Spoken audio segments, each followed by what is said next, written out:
This is a test recording using OBS Studio. I'm using the blue microphone down sort of in front of my face. Didn't I have it down a bit lower before?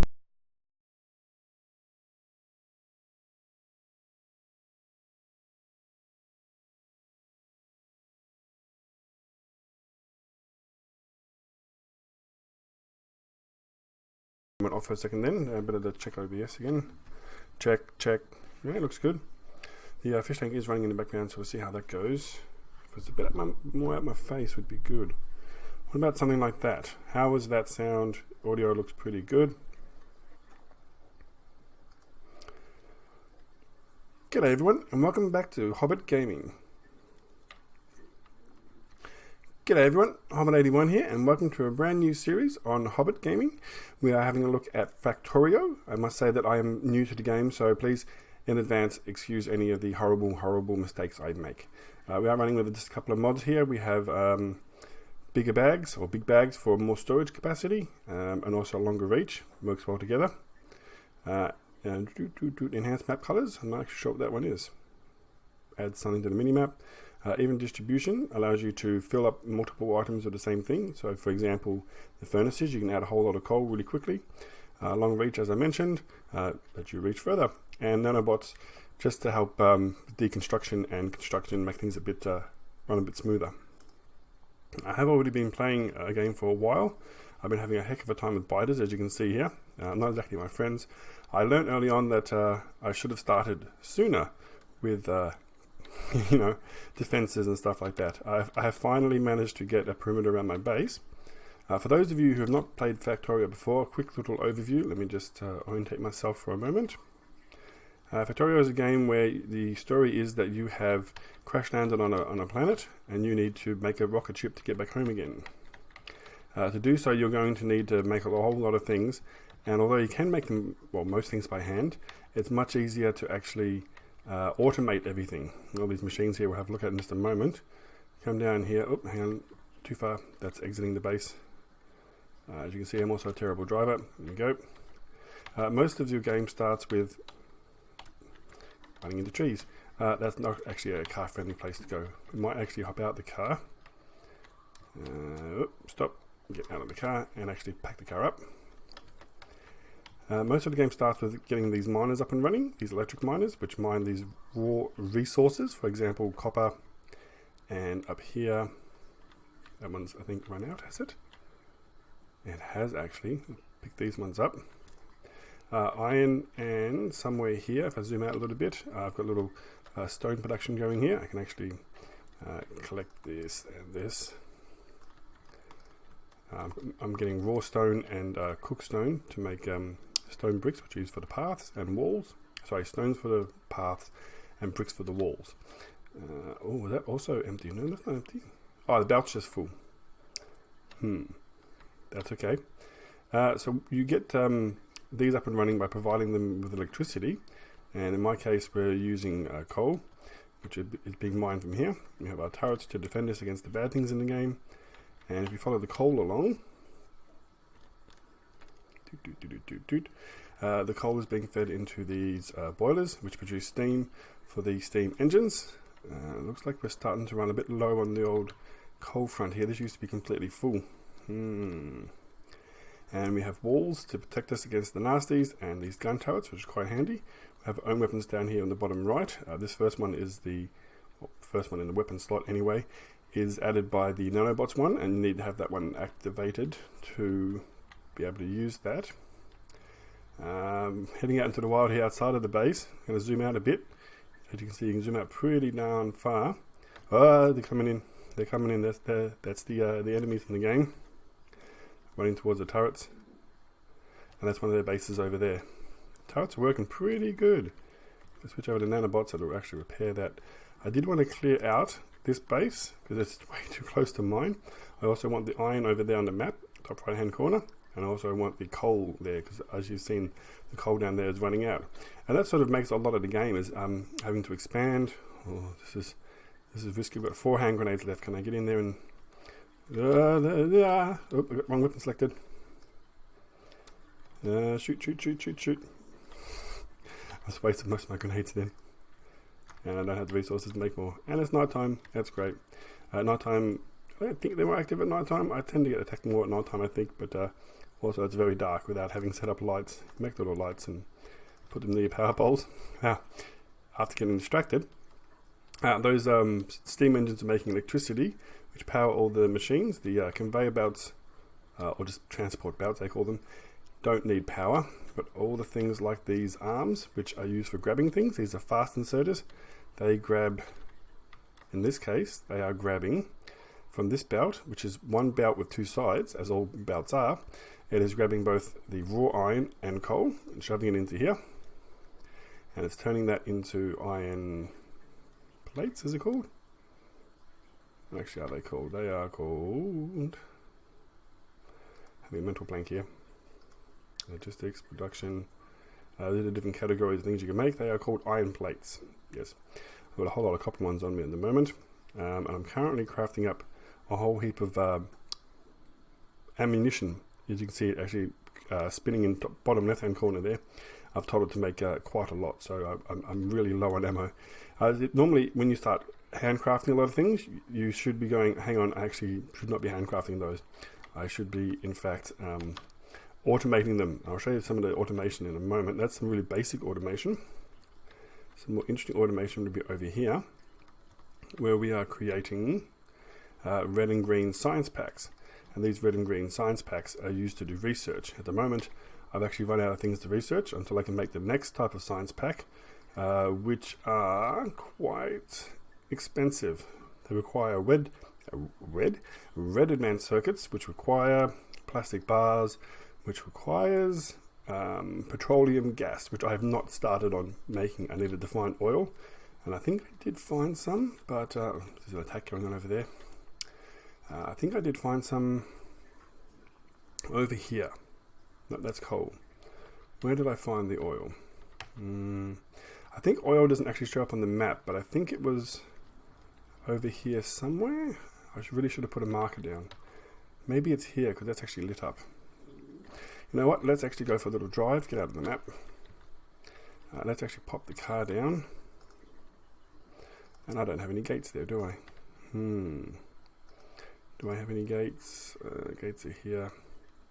I've got 2 gates. That's not quite enough to... 2 gates do not make it the gap. I'm going to make that open a bit and put in a bit of that. And let's hop in the car and go for the drive. Oh, just fit. Alright, you've got to be careful. So I am very squishy. I've got some basic armor, and we also have a forest here which we can't drive through. Where was the oil? I remember seeing it somewhere. Gotta be careful, because there's lots of biters up there. Biters and spitters and general nasties. Oops, I ran into a rock. See if I can find that oil again, because that's going to be the next big thing that I'm going to need to find to make. Oh god, there's more over there. I don't like them. I don't like them at all. And they get tougher and tougher as the game goes along. They have a sort of an evolutionary scaling system. I managed to clear out the base that was down there. And yet I've completely forgotten where I found that oil. Silly me for not putting a marker on it. I don't think I did anywhere. Nope. Ooh, I pushed a button then. Ah, that might be the extra map colors. I don't know what button I press in. N for Nelly. So you can color code all different things. That's clever. Alright. Well, I'll find the oil later. For now, I actually wanted to continue doing some more automation. Let me give you an example of how that works. See if I can get back through that gap. No, I can't. Maybe we zoom in.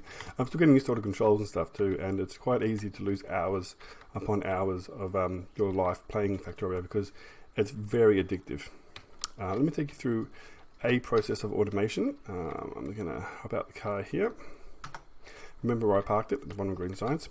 All those things that are being processed over there get put onto these belts. Setting it up like this is called a bus system, BUS, which means that you can pull off as you go along things that you need. So for example, this is a nice simple one. This assembly machine takes one iron plate and turns it into, I think it's 1 gear. I can check that over here. 1 gear requires 2 iron plates. Okay, so 2 iron plates becomes 1 gear. I'm also belting in copper, and they're sharing a belt here. A little bit of a trickery going on there to make that work. And the insert is always put on the far side of the belt.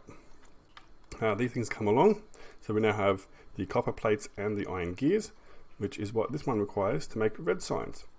At the moment it's not doing anything because it's backed up, which is actually a good thing. It means it's all ready to go when it's needed. And over here we have green signs being produced by combining one transport belt and one inserter. So it gets very complicated very fast, but there's something about it that just tickles the logistics part of my brain. I've got a belt here ready for the next type of signs once I can get that oil running. And we have these pods over here which you feed the signs into to actually do your research once you have something to actually research. Ooh, yeah, I need both blue signs, and there's another type. Well, there's a few, but the other one that I need is military science. I haven't even looked that one up yet. Requires one piercing round, one grenade, and one gun turret. Oh, that's a bit expensive. Gun turrets are iron, copper, and gears. That's not too bad, actually. But yeah, all those things you then want to automate, so they're all running automatically. Moving down the line here, those green signs, as I mentioned, require one transport belt and one inserter. So I have a little system here that's making gears into boxes here, and the inserter requires iron, gear, and a circuit board. The circuit boards are being belted in, and this one just requires iron and gear. So you can make a little efficient little system like this one. If I just stand here for a moment. So this one's set to automatically make gears. So I've got a backlog of gears that they seem to run out very quickly. When that gets up to 2,000, it will stop. But there's 2,000 each of them, so that's a nice backlog actually. And I've done the same down here, where it combines iron plates and gears. So yeah, if you haven't played Factorio before, this probably all seems very confusing. And if you have played Factorio before, I'm sorry, I'm probably not doing anything right here. I've got green circuits being made en masse here with a similar system. This one makes copper wires which get combined with iron to make the circuits, and then these long arms are very clever. They actually place things 2 squares over, so rather than placing it here, it places in the middle, and then this conveyor belt that's in the middle are going down. Nothing's moving there at the moment because they're absolutely truckers, which is actually a good thing. It's actually a place you want to be, having everything full. I did want to, if I remember correctly, actually change this to... might do it up here. These things are called splitters. They're my other best friend. You take a splitter, and what you could normally do is put it to the side here and run extra things off it, like you see here. I have a splitter that's taking the iron off the belt. We then use another one to combine them back together. So normally half would go to the left and half would go to the right, which would mean this belt would eventually get drained. So having a splitter after it gets taken off, means that the stuff that's coming in then gets sort of mixed back together again. It's a good way to balance things. The other thing we can do is, let me just have a think for a moment. We're going to need more on the left side than the right. So what we can do is put one here and actually tell it output priority left. So it's more likely to put it on the left than the right. And same for this one, output left. And do the same over here. No, we can't, because that's one going one way, one going the other way. Never mind, we'll just do that over here then. Does that line up? I like things to line up. You don't always get that option, output to the right, but if you make things line up, it's more pleasing to the eye, obviously. Oh, I've already done that one, but output to the right, and output to the right. Beautiful. The other advantage of a lot of these systems, and I should admit that a lot of these are not my designs. I've got this from a gentleman named Nilos, and I will link to his channel in the description of this video. I'm using a lot of his designs. These are also scalable, so you can actually make a blueprint. Blueprint, grab this. Oops, hang on, I'm on the belt now. Try and get it in a good position, like that. Like that. No, I want half of it actually. That looks pretty good. I can say, don't include lights. I can turn the lamps off, and it tells you would need this many belts, that many arms, etc. Let's see. You can choose icons for it. I just sort of didn't notice that before. So you could say, for example, I want the icon to actually be green circuits. because that's what it's making, and it's doing it with assembly machine 1, so that actually would make it easier to find when you're looking through your blueprints. And then you can call this one green circuits. I probably misspelled that, have I? C-I-R, close enough. Beautiful. And then go tick, and then you can place them down again, over and over again. When you need more green circuits, you can just use your blueprint to place them down. Right, what else do I have to show you? Not a whole lot. I was actually building my base. If you look over on the map here, originally I was sort of making it up here. Where was I? About here. But I didn't really like the way that that was looking, so I decided to sort of pull it all down and rebuild it over here. We also, there's a swarm coming in. They're getting much more frisky these days. Where is it? Up here. Luckily, the gun turrets placed around the walls like this are pretty efficient at stopping them. They appear to have not even made it this far. But I'm getting concerned because I don't really know how to handle all the biters. They're quite scary to me. Biters and spitters. We might go and have a look at them in a minute. I've also noticed I don't know if the sounds are working. Options, sounds, master. Hopefully that's coming through in the recording. We might check that in just a moment, because this is just really a test recording to see how my system's working. And I forgot my card. Get the car, get the car, get the car. Plop. Right. Drive along here, and I don't have a path here yet. I can show this one off. We get the stone bricks, and I can make it bigger with the plus key. Right, I can hear sound now. Hopefully it's not too loud. And whoop, set up some turrets here and the gates. The bugs can't get through the gates, but you know they can attack it. And slow down. Bad driver. There's an attack somewhere else. Is that one going on? Stop for a sec. Up there. I've got pretty good defenses up there. I think I can zoom in. Is it? Yeah. Well, the pretty good defenses, I say, as... geez. Okay, we need to get back there. Panic mode, panic mode, panic mode. Oh my god. I should have put more turrets.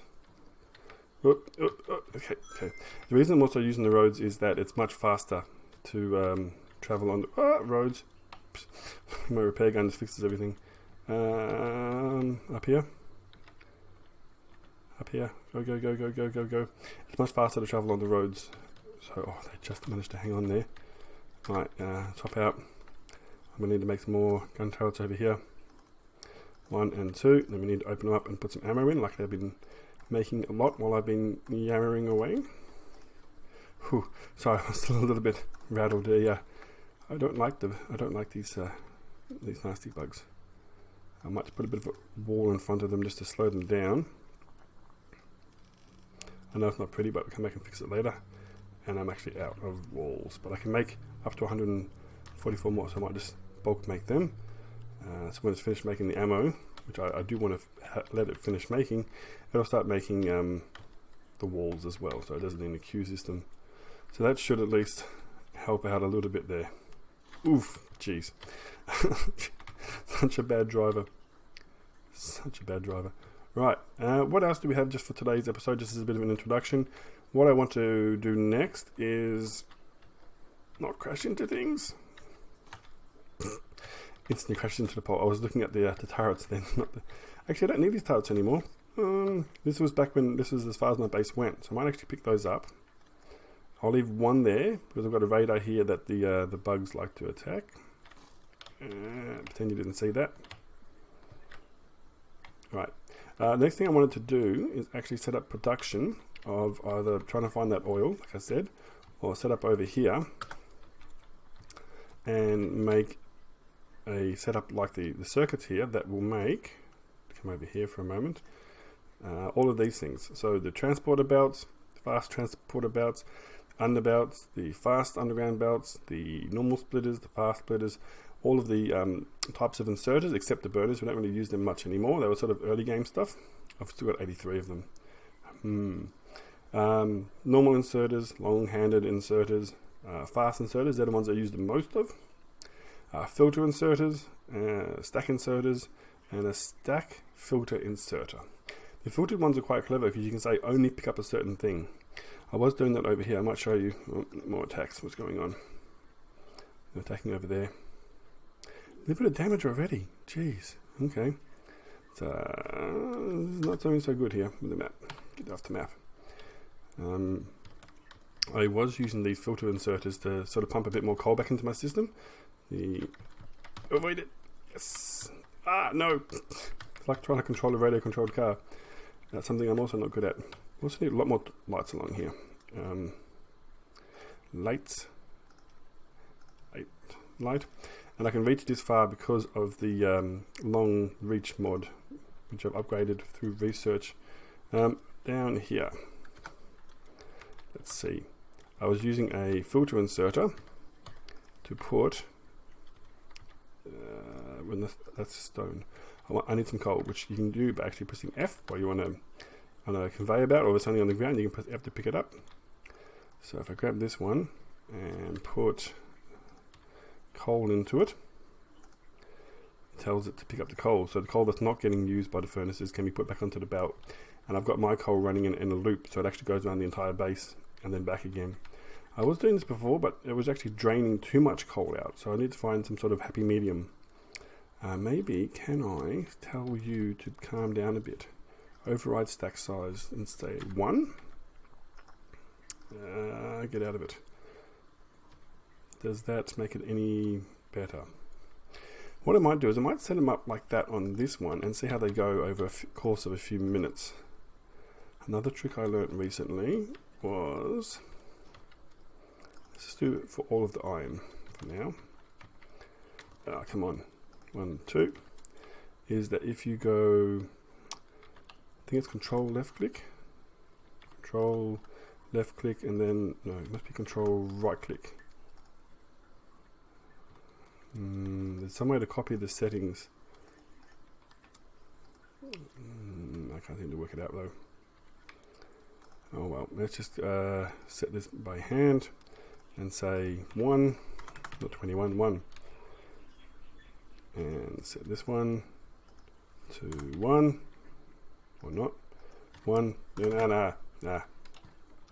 And finally, nope, need that and that. 1. There's a way to copy the settings. I'm going to work that out off camera. And just 2 more. There's not 2 more, is there? There's a few more still. 1 and 1. And put 1 here as well. So that means the whole system will get a bit more coal, which will just help other things along as well. Because I think the burners were getting low. Oh, I lost my coal again. There it is. Something else is attacking. That's the problem I seem to be having at the moment. Is I'm getting attacked a lot, and every time I try and do something, I have to stop and go and tend to something, rather than continue building my base. But I guess that's my own fault for not concentrating enough on that earlier on in the game. Ooh, watch out for rocks. I'm not sure I can go through them. How's the ammo going? I might actually cancel that ammo. How do you do it? Do I click something? Yeah, stop. Oh, left click. So I really need those walls at the moment, and I've got enough ammo just for now. Let's actually turn you around. And my nanobots, if I press tab, will switch over and will actually repair things for me. Oops. For now, I'm just going to put double layer of walls all the way around, which should hold off the bugs. There goes my mobile phone. Bonus points to anyone who can name the ringtone.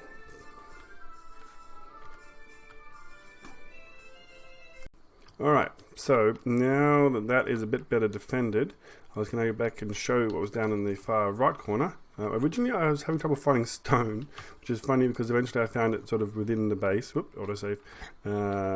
But for some reason when I first started I couldn't actually see it. I'm like, oh, this looks like stone here. And you can't actually, well, you can mine it by hand, like that. But you can't put down a miner like we could with the iron here. What I somehow failed to completely notice is that there's a patch of stone right there, which I'm now obviously cooking. Because of the long reach mod, I can actually grab it from there, which is quite funny as well. Maybe a bit cheaty. Yeah, it is. We'll go this way and practice my driving skills a bit. Veering slightly. And turn. Oh, that was not too bad. It's better when I'm not panicking too much. It'd be good if it kind of snapped to the road a bit. Slow down, we're nearly there. So here's my little outpost, as I call it. Here we have some solar panels, rather than trying to produce power off site and ship that in. And this one is also just producing stone. Press Alt to show up the things. I can press Control left click to collect them. That's 613 stone bricks. More and more, and just some plain stone as well, because the stone bricks are needed to make the walls and whatnot. I also want some more gates. Let's actually right click a few times. So every time I right click, I add another 5, I think it is. And I want a whole lot of walls. I might just right click a few times on that. You can see down the bottom left the numbers going up. We need more than you would think. That's pretty good. Now that I've made my red ammo, my yellow ammo, I can turn it into red ammo. It requires steel, a steel plate, copper. So let's just actually convert some of my ammo into armor piercing, which works much better against the tougher bugs. I've kind of made this path kind of awkward here because it comes down there and comes down there, but that's not too much of a hassle. Let's hop back into my little buggy. Crash into something. Forwards, go. There we go. And it's running out of power because it's running on solar power, obviously. I was having a lot of problems here. I was actually getting attacked massively from down below, and in particular, in the corner here, there was a really bad hive just here. So that's why there's an excessive number of turrets and things along here. I had to try and set up some defenses, and that seems to be part of the trick, is to try and build like a little... Oh, that's odd. A little defensive area where you can try and take out one of these pods of hives. That's probably enough for now. That's already about running time. This episode was just an introductory, like I said, and also... Why do you not have power? And also for me to test out my recording software, because I'm having a lot of problems lately. My computer is still a potato. I have not been able to get a new computer just yet. How long has that been without power for? That's kind of weird. So yeah, I'm just running with my old computer still, which is not doing fantastic. So hopefully I can remedy that soon. I wanted to see if I was able to record at all. Let's see, how is this going? It's going fine, but I think only because the iron's not really moving. Like, these iron plates are not moving. Yeah. I think we'll call it there for today. Thank you very much, everyone, for joining me. If you like this video, please don't forget to let me know. And if you have some suggestions on how I can get better at Factorio, in particular, if anyone knows how to handle these biters and splitters better, please let me know. They're quite terrifying. And remember that if it's safe, I didn't make it. See yous.